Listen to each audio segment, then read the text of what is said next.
Hello friends, welcome back to cinema secrets review channel. இன்னைக்கு நம்ம சேனலில் நான் எந்த படத்தை விமர்சனம் பண்ண போறேன் அப்படின்னு பார்த்தீங்கன்னா, சமீபத்தில் பரத் அபிராமி மற்றும் பவித்ர லட்சுமி அவர்களின் நடிப்பில் வெளியான ஒரு ஹைப்பர் லிங்க் த்ரில்லர் படமான once upon a time in Madras அப்படின்ற ஒரு படத்தை பற்றி தான் பேச போறோம் நண்பர்களே. இந்த படத்தோட கதை எப்படி ஆரம்பிக்குதுன்னு பார்த்தீங்கன்னா, இந்த படத்தில் வந்து மொத்தம் ஒரு 4 டிஃப்ரெண்டான கதைகள் டிஃப்ரெண்டான எமோஷனில் டிஃப்ரெண்டான சீக்வன்ஸில் போயிட்டு இருக்கு.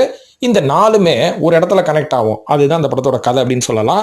அதாவது இன்னும் கொஞ்சம் விளக்குறேன், இது வந்து ஒரு துப்பாக்கி கலாச்சாரத்தை சொல்லக்கூடிய ஒரு கதையாக தான் அமைஞ்சிருக்குது. அதாவது சிம்பிளா சொல்லணும்னா, இந்த துப்பாக்கி வந்து நிறைய பேருக்கு வந்து நல்லதும் செய்யும், ஒரு சில பேருக்கு கெட்டதும் செய்யும் அப்படின்ற மாதிரி நம்ம தனித்தனி படங்களா பார்த்திருப்போம். ஆனா இதே படத்துல எப்படி வந்து ஒரு சில பேருக்கு நல்லதும் செய்யுது, ஒரு சில பேருக்கு கெட்டதும் செய்யுது அப்படின்றத பிரிச்சு இவங்க சொல்லியிருக்காங்க 4 டிஃப்ரெண்டான கதையா.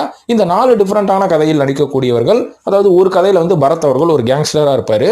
அந்த துப்பாக்கி கலாச்சாரத்தினால அவர் எப்படி பாதிக்கப்படுறாருன்ற மாதிரி ஒரு கதை போவோம். இன்னொன்று வந்து பவித்ர லட்சுமி மற்றும் அவங்க காதலிச்ச ஒரு பையன், இவங்களுக்குள்ள நடக்கிற ஒரு ஜாதி பிரச்சனை, இதுல துப்பாக்கி எப்படி நுழைஞ்சது அப்படின்ற மாதிரி சொல்லுவாங்க.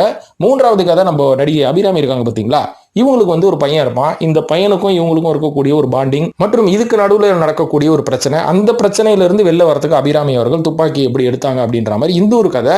நாலாவதா ஒரு கதை போவோம். அது என்னன்னு பாத்தீங்கன்னா, ஒரு கணவனும் மனைவியும், இந்த கணவன் மனைவிக்குள்ள ஒரு பிரச்சனை வரும். அதுக்கு வந்து ஒரு முக்கியமான காரணம் ஒரு சாதியா இருக்கும். இந்த சாதியை ஒழிக்க அந்த பொண்ணு என்ன பண்ணுச்சு, அதுக்கப்புறம் அவங்க எப்படி ஆயுதம் ஏந்துறாங்க அப்படின்ற மாதிரி ஒரு 4 டிஃப்ரெண்டான கதை. இந்த 4 டிஃப்ரெண்டான கதையும் ஒரு இடத்துல மையமா வந்து ஒண்ணு கூடுது அப்படின்ற மாதிரி சொல்லலாம். அந்த ஒண்ணு கூடுறதுக்கு முக்கியமான காரணமே துப்பாக்கி தான் அப்படின்ற மாதிரி சொல்லுவாங்க.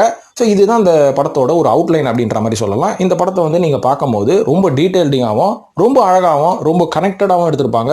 அதனால இது வந்து ஒரு நல்ல படம் தான் சொல்லுவேன். இருந்தாலும் இந்த படத்தோட பாசிட்டிவ்ஸ் மற்றும் நெகட்டிவ்ஸ் நம்ம பேசினா தானே சுவாரஸ்யம் கொஞ்சம் கிரியேட் ஆகும். அதாவது இந்த படத்தோட முதல் பாசிட்டிவ் என்னன்னு பார்த்தீங்கன்னா, இந்த படத்தோட கதையை சொன்ன விதம் எனக்கு ரொம்ப பிடிச்சிருந்ததுங்க. அதாவது இந்த 4 கதையும் ரொம்பவே தத்ரூபமாகவும் ரொம்பவே இன்ட்ரெஸ்டிங்காகவும் சொல்லியிருப்பாங்க. அதாவது ஒரு காலகட்டத்தில் இந்த கதையை சொல்லிட்டு இருக்கும்போது நம்மளுக்கே என்னடா எனக்கு ஸ்டோரி டெல்லிங்ல இறங்கிட்டாங்களா, போர் அடிக்குது அப்படின்ற மாதிரி நம்ம சொல்லுவோம்.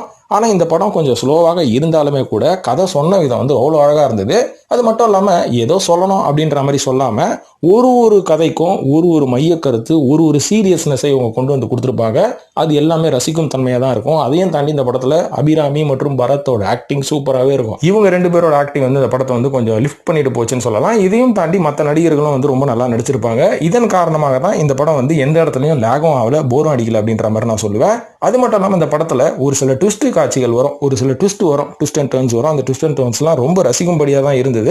அதனால வந்து இது ஒரு டீசென்டான படம் அப்படின்ற மாதிரி தான் சொல்லுவேன். சமீபத்தில் வந்து ஒரு வித்தியாசமான படங்களில் இதுவும் ஒரு வித்தியாசமான படமா நம்ம கன்சிடர் பண்ணி கண்டிப்பாக இதை பார்க்கலாம், மிஸ் பண்ண வேணாம்.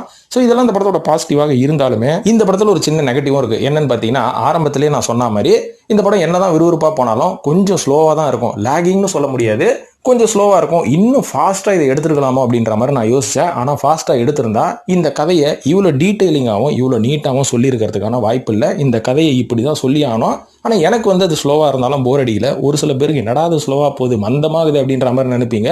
ஆனால் அவங்களுக்குலாம் இந்த படம் செட் ஆகுமான்னு கேட்டிங்கன்னா, பொறுமையாக உட்காந்து இந்த படத்தை கதையோடு நீங்கள் பார்த்தீங்கன்னா கண்டிப்பாக உங்களுக்கு பிடிக்கும் அப்படின்ற மாதிரி சொல்லுவேன். அதனால் கண்டிப்பாக இது ஒன் டைம் ஒர்த் வாட்சபிள் அப்படின்ற மாதிரி தான் சொல்லுவேன்.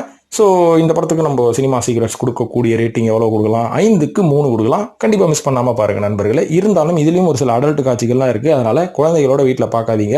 18+ படம் தான். அதை ஏற்கனவே அவங்க ஆரம்பிக்கும் போது லேபிளாகவே போட்டுருவாங்க. அதனால் 18+ தான். அதையே நான் சொல்லிக்கிறேன். நன்றி, வணக்கம்.